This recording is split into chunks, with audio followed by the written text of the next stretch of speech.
You're watching the 2023 City of Detroit Political Overview with Khary Frazier of Detroit is Different and Malachi Barrett of Bridge Detroit. What were the primary concerns expressed by the residents of Detroit to local government in 2023?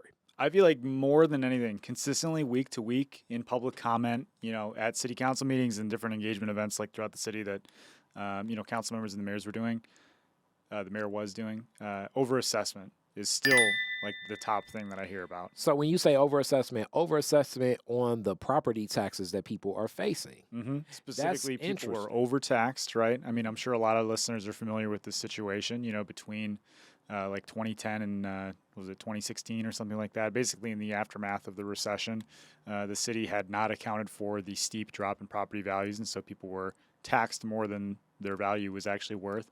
And that led to a wave of foreclosures and people losing their houses, or even if it didn't affect them that harshly, paying more than they should have. And, $600 million is the number the Detroit News came up with. So pretty huge, substantial amount of money. And this is something that has definitely been a topic of discussion since we first met with the Tell Us Detroit series, where it was Bridge Detroit and Detroit is Different collaborating on having some community meetings. Because you're right. And that was just a snapshot in time, 2010 to 2016. And a lot of, well, not a lot, but there are some people in the city planning and government taxation that think that that could go back even further. And you're right, it had such a dire impact on the city of Detroit because you look at the home ownership class to now this being more of a balanced and renter city. Mm-hmm. It's like, where did all these homeowners go? And so many people lost their homes. And up to this point, I haven't seen any sort of accountability being taken from local governments about what happened. Has any, when people are giving this public comment and speaking about this, what is the tone? From what voice are they speaking of? What is their take? What are they asking for? People want to be made whole, basically. I mean, people want to have the money that was taken from them, legally, basically, to be either given back or something to be done to make up for that situation. How has city approached addressing this up to this point? Because I haven't seen, I remember it was one point in time where I believe Mayor Duggan spoke a little to this, but in it was nothing conclusive about, I want to make sure that people are made whole and we're going to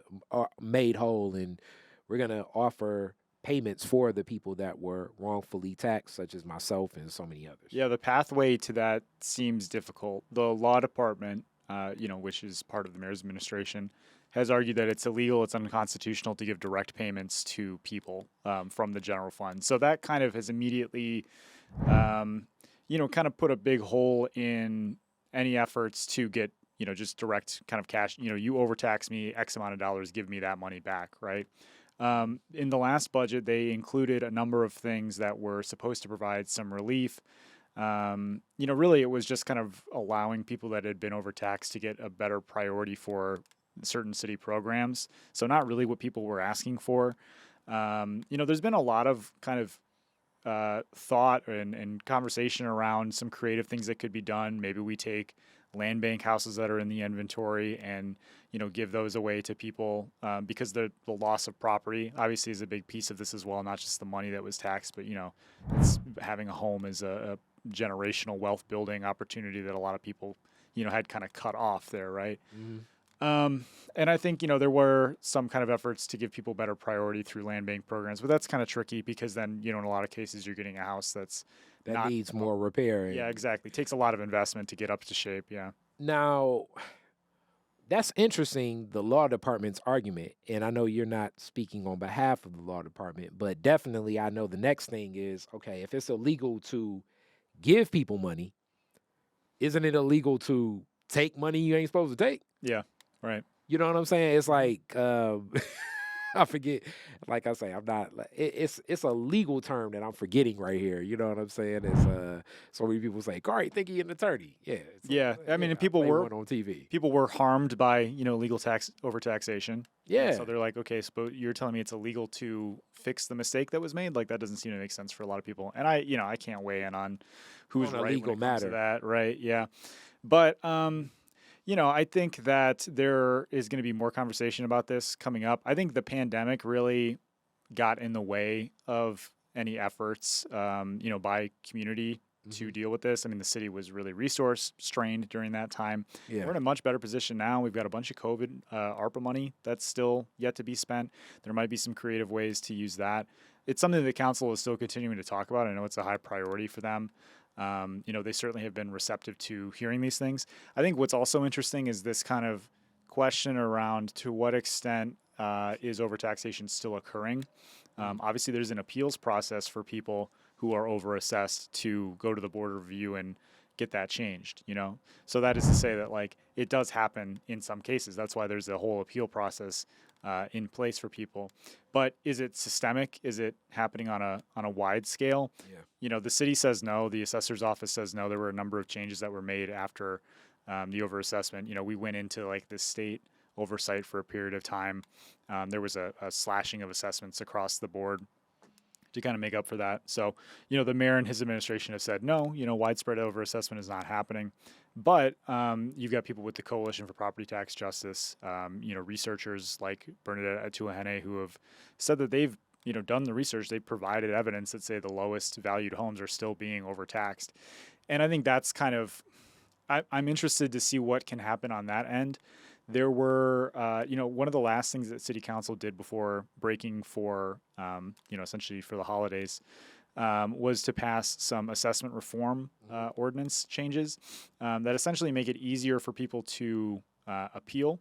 It provides them more information, more kind of transparency around how assessments are calculated. So what goes into like your tax bill and all that.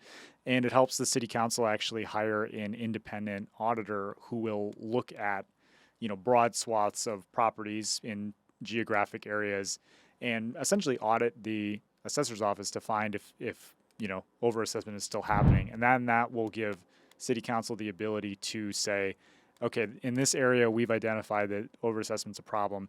We're going to appeal all of these properties to the board of review. So it's meant to kind of give an independent look at this situation and then give city council some tools to actually help challenge assessments if they find overassessment is still a problem. I'm really curious to see how that moves forward. Also, the law department has said that ordinance is illegal because it takes away some power from the office of the chief financial officer.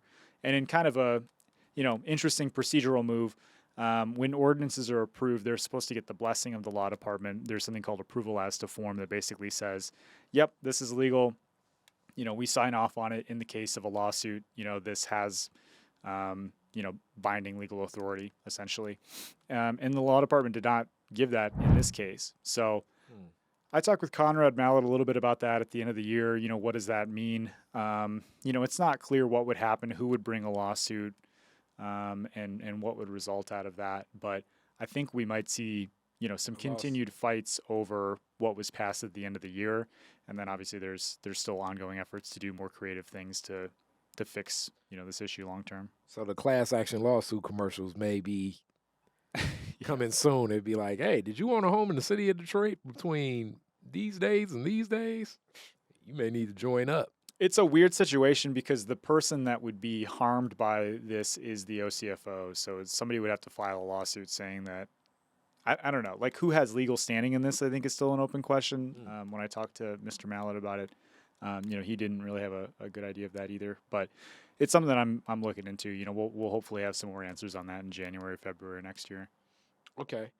OCFO. Who's the OCFO? Jay Rising, I believe, is the chief financial officer. Okay. Yep. Okay. So and then I guess also it comes to like, because this is politics, that person wasn't in place when this happened and all of that whole concept. Some of the same challenges that exist with reparations, which we're going to talk about the reparations task force, but some of those same political barriers can exist. But the truth is, we can follow this linear. I don't know how legal this is, but this is linear logic.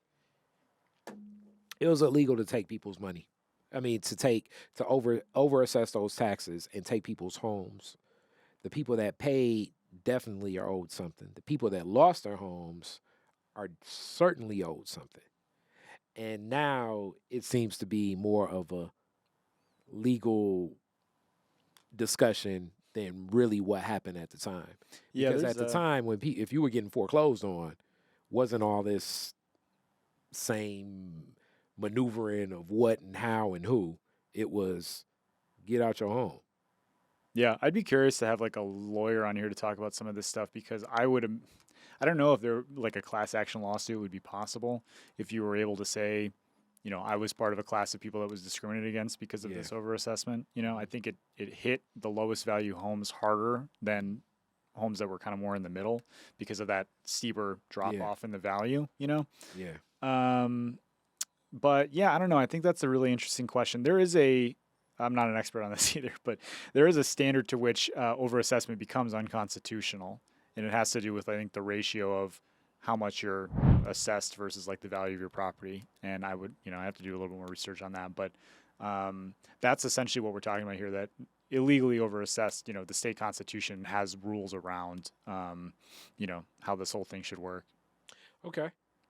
All right, so that moves us to something that we will keep the pulse on. Like most of these questions, we got to stay on the beat of this throughout. I imagine the mayor will be doing his State of the City address probably sometime in early March, speaking to different things. If this is where the people are at, the mayor will speak to where the people are at with that enough sway and influence of where the hearts and minds are. I think State of the City is even earlier in the year. I think it's like January. Okay, we shall So we we'll gonna see. out. Yeah. Last year he was at Michigan Central Station. There was a lot of talk about, the EV future that was coming to Detroit and a lot of different housing programs and how the ARPA money was being spent. There was an announcement of the Shot Stoppers CVI program, the I remember. Community Violence Intervention Program. Yes, and that's off and rolling. Off and rolling. We might get an update on that. It's been in place since I think it got off the ground in like August, September. Yeah. So.